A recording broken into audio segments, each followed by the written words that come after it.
What's good, everybody? We're live.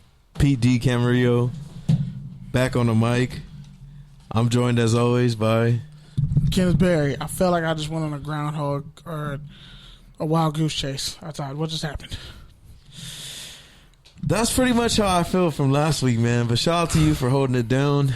You did your thing, as always. Did you have me go outside on purpose to play a joke on me, you bastard? No, I didn't. Honestly, he's still outside, but he's bullshitting, and we already had hella technical difficulties. Even when we're late, we can't be on time. No, even when we're early, because we got early, like before you. We were ready to go. Even before I hit play. I got 11 at 8:28, but we had some technical difficulties, so we had tried to get me killed. Just had me walk outside in the middle of the night to look for somebody who wasn't even there, and then some random car pulled up. Now I'm just sitting here shook, like, wow. This podcast turned into an episode of The Wire real fast, huh? Anyway, man, it's been an illustrious week since we've been away. But for the most part, I was here last week. Hey, Pete, I can hear you off air. Close the door. What a mess. But nah, yeah, as far as I didn't really hear a lot of Raiders backlash. Didn't hear a lot of Chargers fans. Chargers fans were real quiet this week. That's why I like them.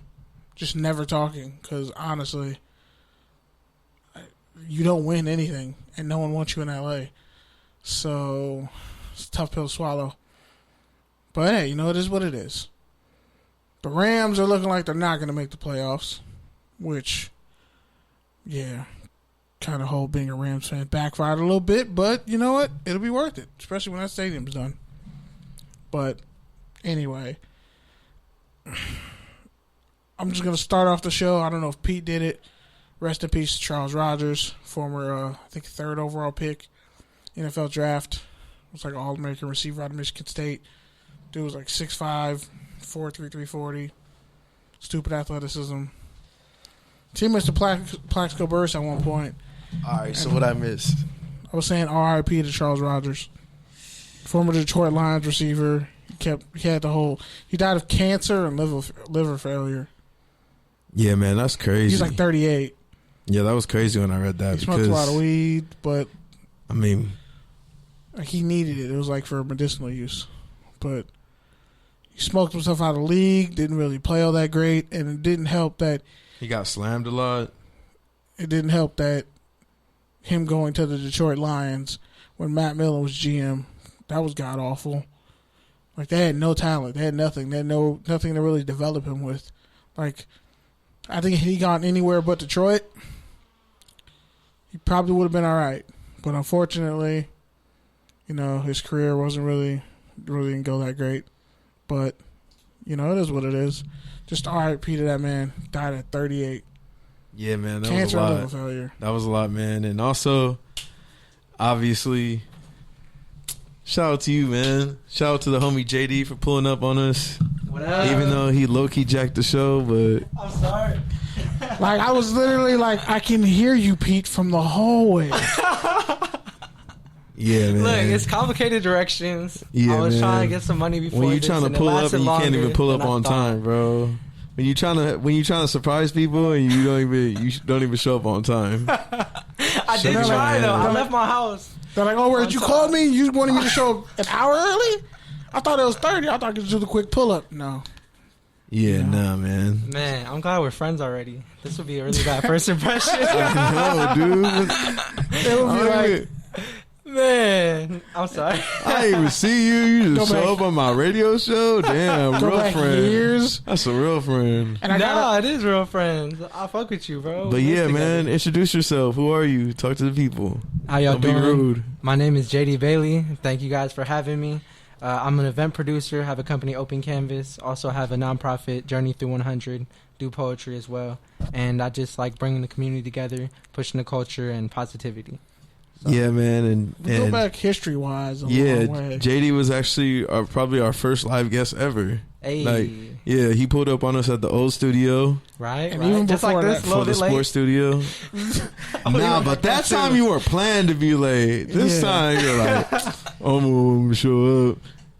And the only reason why we waited was because we had technical difficulties, so we were already off air. And then he had me But go then it was outside. reaching that point where I was like, we gotta go on. It's He like had me go 15 minutes outside, and on. I'm looking for you, and I'm like, it's some white boy pulled up smoking, and I'm like, fam, this is the Wire episode. You're trying to get me killed.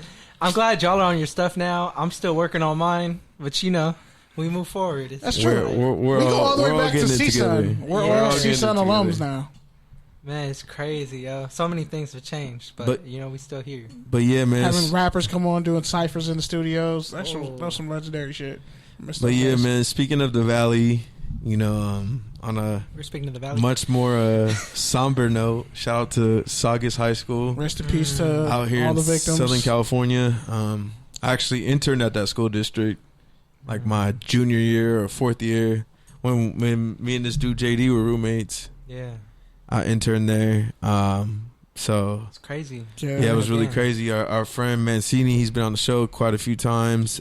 He was a reporter out there, but he was born and raised out there, lived out there his whole life. Connections to the school, to family, and So friends. shout out to him. Shout out to all his family. Shout out to everyone's family out there. I It's actually really close to home. Right before I got here, I was on the phone. It was a friend of mine. She was affected by the Saugus shooting. Yeah, So she had man. called me to see if I wanted to be a part of her benefit concert. Yeah, And that's it's coming cool. up in December. Details cool. are still coming, but it's like, yeah, that affected a lot of people. I feel like it's not really talked about just because we're almost blinded or like we're desensitized from it now because Well- it happens so much.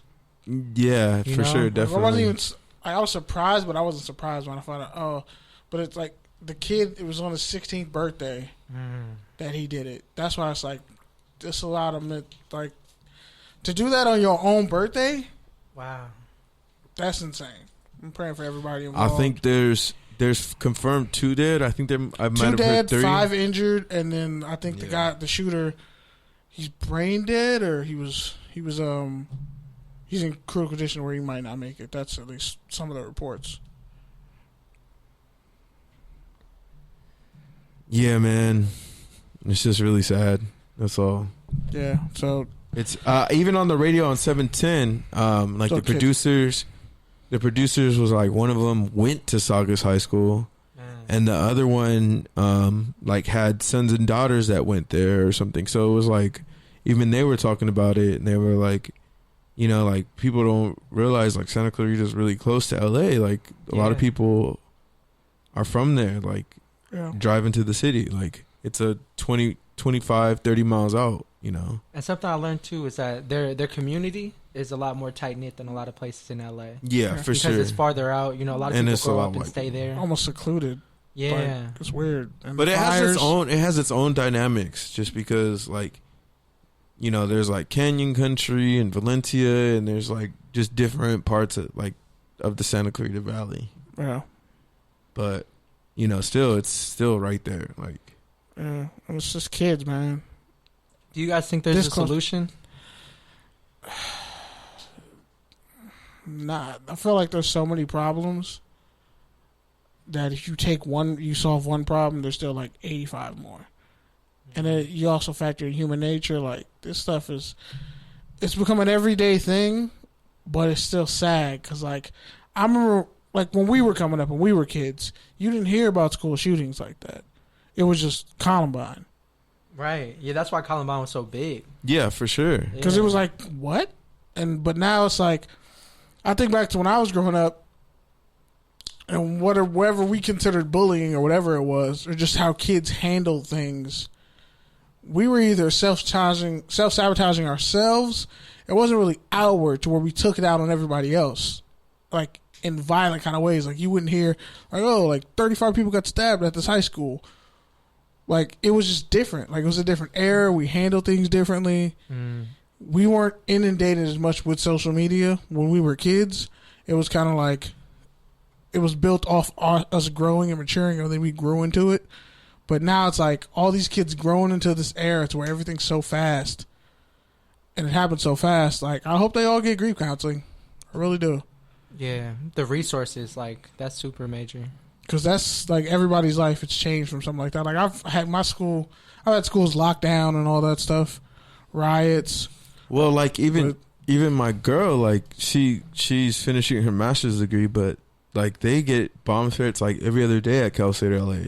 Damn. Like you know, and I mean I know we got it at CSUN, but like maybe like twice. You know, twice a semester or whatever. We got the one active shooter. She's had like 3 like the past 3 weeks, like one every week, like a different person. And it don't like that's the thing is like you don't know if they're real or fake. But you can't take that chance. Exactly, because it only takes one. It only takes one to not be fake. It only takes one to be real, and it's like, fuck, like lives are changed. See, that's the thing that's troubling because it's kind of like we are prepared to go through shit like that. Yeah. And then it's almost like the preparation causes the anxiety. So even places that don't have that stuff, they still have the mental effects of all those preparations. Well, I mean, in theory, it was always there, right? It's just now, for whatever reason, it's happening more and more frequently. Either people are more depressed or, you know, just have more access to how to do it. Like, right, yeah. Because apparently, like, I don't know